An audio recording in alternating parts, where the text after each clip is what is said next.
அப்போ அன்னைக்கு நாம பார்த்த அந்த பென்டிரைவ்ல இருந்த வீடியோவுக்கு பின்னாடி இவ்ளோ நடந்திருக்கா? ஆமா, நான் யாருக்கும் எதையும் சொல்லல. அவ்வளவு ஏன் சந்திரனை போட்டு தள்ள முடிவு பண்ணது என் கூட வந்த ஜனாக்கே தெரியாது.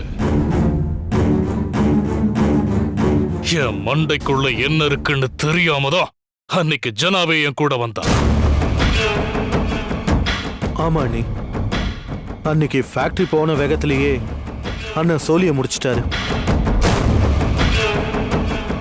ஏன் அவசரப்பட்டு கொன்னீங்கன்னு நான் அண்ணனை கேட்டதுக்கு, நான் சந்திரனை கொன்னது இதுக்காக இல்ல அதுக்காகன்னு சொன்னாரு. சில கடத்தலுக்கு இடைஞ்சலா இருக்கிறதால தான் அண்ணா அவனை கொன்னுட்டாருன்னு எனக்கு அப்பதான் புரிஞ்சுது. சில மேட்டர்ல கௌரியோட அப்பாவை கொன்னுட்டு ஃபேக்டரியில வேலை செய்யும் போது கீழே விழுந்து விபத்துல இறந்துட்டான்னு ஊருக்காரங்களை நம்ப வச்சோம். ஓ, சந்திரன் சாவுக்கு இதுதான் உண்மையான காரணமா? இதெல்லாம் நடந்து முடிஞ்சதுக்கு அப்புறமாவது எங்க கிட்ட சொல்லிருக்கலாம்ல. அண்ணே, நேரம் வரும்போது சொல்லலான்ட்டு இருந்தோம். இப்ப நேரம் வந்துடுச்சு, சொல்லிட்டோம். பெரியவரே, அதுக்கப்புறம் சிலை எடுத்தீங்களா? இல்ல, திடீர்னு ஒரு புது சிக்கல் வந்துடுச்சு. சிக்கலா?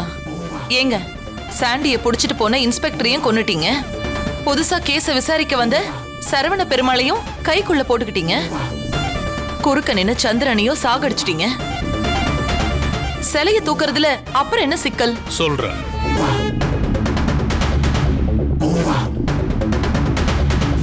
அது மட்டும் இல்லாம அன்னைக்கு வந்து திருட, அப்புறம் அவனை விடுவிச்ச அந்த சப் இன்ஸ்பெக்டரு, இது எல்லாத்துக்கும் மூல காரணமா இருந்த அந்த பண்ணையாரு.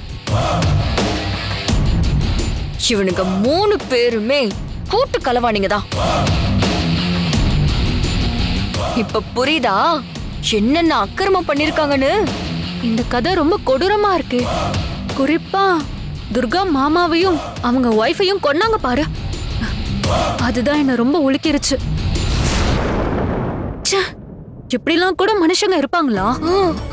துர்கா, நம்ம ஊர்ல மட்டும் இது நடந்திருந்தா அந்த பண்ணையாரையும் அவர் தம்பியையும் பெரியப்பாவும் அப்பாவும் ஒரு வழி பண்ணிருப்பாரு.